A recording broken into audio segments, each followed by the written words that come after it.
교과서 94, 95쪽 시작하겠습니다. 이번에는 분수의 뺄셈인데요. 결국 분수의 덧셈과 원리는 같습니다. 통분해서 분자끼리 계산한다. 이 원리는 똑같아요.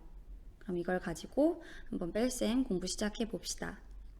1번 설탕 4분의 3컵에서 2분의 1컵을 사용하고 남은 설탕의 양이 얼마나 될지 알아봅시다. 남자아이가 말하고 있는 게 쌀과자를 만들려면 설탕 2분의 1컵이 필요해 라고 되어 있네요. 자, 그럼 결국 4분의 3컵이 있는 데에서 2분의 1컵만큼 뺀다는 거죠. 그림으로 알아볼게요. 4분의 3은 4개로 나눈 것 중에 3개 이렇게 색칠하고요. 2분의 1은 절반만큼 색칠하면 되겠습니다. 그럼 여기서 이만큼에서 이만큼을 빼주는 거예요. 그럼 한 이 정도 남겠지요. 어림 같이 해봤고요. 분모가 다른 분수끼리 빼려면 어떻게 해야겠습니까? 여러분 이미 알고 있지요? 통분한다. 이렇게 생각하면 됩니다. 통분해서 계산하면 전혀 어렵지 않습니다. 자, 그러면 2번 4분의 3 빼기 2분의 1을 계산하는 방법을 알아봅시다. 4분의 3과 2분의 1을 각각 그림에 색칠하고 뺄셈 계산을 해보세요. 자, 그런데 여기 4분의 3 아까랑 마찬가지로 4개 중에 3개 색칠하면 되죠. 중요한 건 2분의 1입니다. 2분의 1은 전체를 2개로 나눈 것 중에 하나인데 지금 잘 보면은 지금 새롭게 색칠한 양은 전체를 4개로 나눈 것 중에 2개에 해당됩니다. 4개 중에 2개, 즉 4분의 2 이렇게 생각해도 되고요.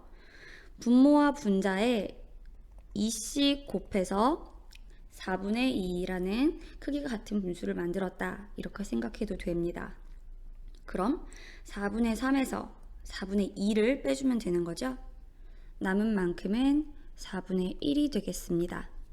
4분의 1만큼 색칠하고 4분의 1 적어두세요. 자, 그럼 4분의 3 빼기 2분의 1을 계산한 방법을 설명해 보세요. 어떻게 했습니까? 통분해서 계산했지요? 통분해서 계산한다. 적어주면 됩니다. 결국 덧셈이랑 똑같은 과정이에요. 다음 장으로 넘어갈게요. 3번 그림을 이용하여 5분의 4 빼기 2분의 1을 계산해 봅시다. 분모가 다른 뺄셈입니다. 제일 먼저 해야 하는 것은 통분입니다. 자, 5분의 4는 달리 표현하면 5개로 나눈 것 중에 4개이기도 하지만 전체를 10개로 나눈 것 중에 8칸이기도 해요. 10개 중에 8칸, 10분의 8이지요. 2분의 1은 2개 중에 하나이다 이렇게 볼 수도 있지만 전체를 10개로 나눈 것 중에 하나, 둘, 셋, 넷, 다섯 개다. 즉 10분의 5 이렇게 생각할 수 있습니다. 그러면 결국 여기 5분의 4 빼기 2분의 1은 10분의 8 빼기 10분의 5와 같습니다. 계산하면 10분의 3 나옵니다. 모든 과정을 다 이렇게 하면 돼요. 통분해서 분자끼리 뺀다. 4번 4분의 3 빼기 6분의 1을 서로 다른 방법으로 계산한 것입니다. 어떤 방법으로 계산했는지 설명해 봅시다. 자, 이제 통분할 때 서로 다른 방법 나오면은 자동으로 생각나지요? 첫 번째는 분모의 곱으로 통분할 수 있고요. 두 번째는 분모의 최소 공배수를 이용하여 통분할 수 있습니다. 방법 1은 분모의 곱을 쓴 것이고 방법 2는 최소 공배수를 쓴 건데요. 한번 살펴볼게요. 방법 1 4분의 3 빼기 6분의 1은 하고 자, 통분 과정에서 4분의 3에는 각각 6을 곱해줬습니다. 분모와 분자에 6씩 곱했지요. 자, 그리고 6분의 1에는 각각 4를 곱했습니다. 분자 6 곱하기 4, 분모인 6 곱하기 4 그리고 분자인 1 곱하기 4 그렇게 했더니 24분의 8 빼기 24분의 4 이렇게 표현됩니다. 계산하면 24분의 14인데요. 약분할 수 있습니다. 둘 다 짝수니까 2로 나누어 떨어지죠. 24는 12가 되고 14는 7이 된 것입니다. 정리해서 적으면 12분의 7. 자, 그럼 이 방법은 두 분모의 곱을 공통분모로 통분했다. 이렇게 적으면 됩니다.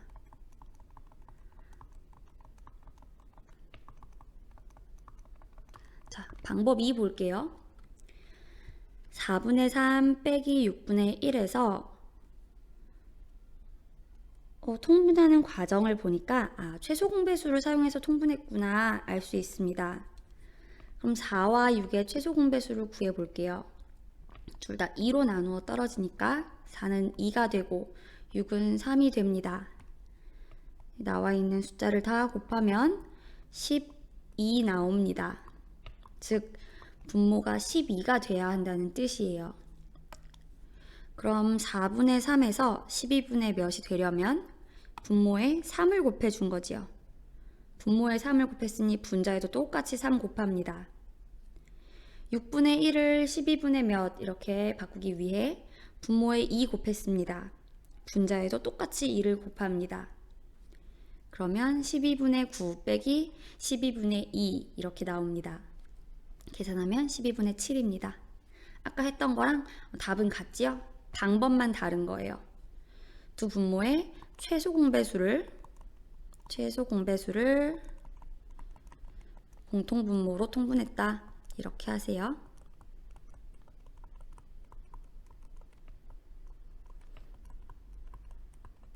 자, 이렇게 정리해 두면 되겠습니다. 그럼 방법 1과 방법 2를 비교해 볼게요. 각각 좋은 점이 있는데요. 방법 1의 좋은 점은 이런 최소 공배수 구하는 과정이 안 들어가 있지요. 그래서 편하게 구할 수 있어요. 방법 2의 경우에는 최소 공배수는 따로 구해야 하지만 약분하는 과정도 없고 숫자도 더 작게 나와요. 그래서 계산하기가 편하다는 장점이 있습니다. 여러분이 편한 방법으로 사용하면 돼요. 그럼 마지막 문제 보겠습니다.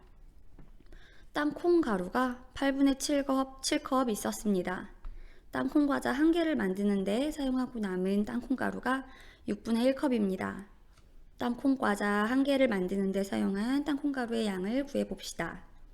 그림으로 표현해보면 한 컵에 8분의 7만큼 이만큼의 땅콩 가루가 있다고 생각해 보세요. 그리고 땅콩 과자를 만들고 나서 가루가 한 요만큼 6분의 1 정도 남았다고 생각합시다. 그럼 땅콩 과자 1개를 만들 때는 이만큼이 필요한 거죠. 이걸 어떻게 알 수 있냐면 전체 8분의 7에서 여기 아래 6분의 1만큼을 빼주면 얼만큼이 사용되었는지 알 수 있는 것입니다. 영상 멈추고 계산해 보세요. 자, 같이 확인해 봅시다. 8과 6의 통분을 8분의 몇, 6분의 몇 이렇게 되어 있으니까 통분해야겠지요. 그래서 8이랑 6의 최소 공배수 구해봤습니다. 구하면 24 나옵니다. 그래서 24를 공통분모로 통분하려고 합니다. 그래서 8분의 7에는 각각 3을 곱하려고 해요. 6분의 1에는 각각 4를 곱합니다. 그래야 24가 되기 때문에 그렇습니다. 그러면 8분의 7은 24분의 21이 되고요. 6분의 1은 24분의 4가 됩니다. 계산하면 24분의 17 나옵니다. 자, 이렇게 분수의 뺄셈 공부했고요.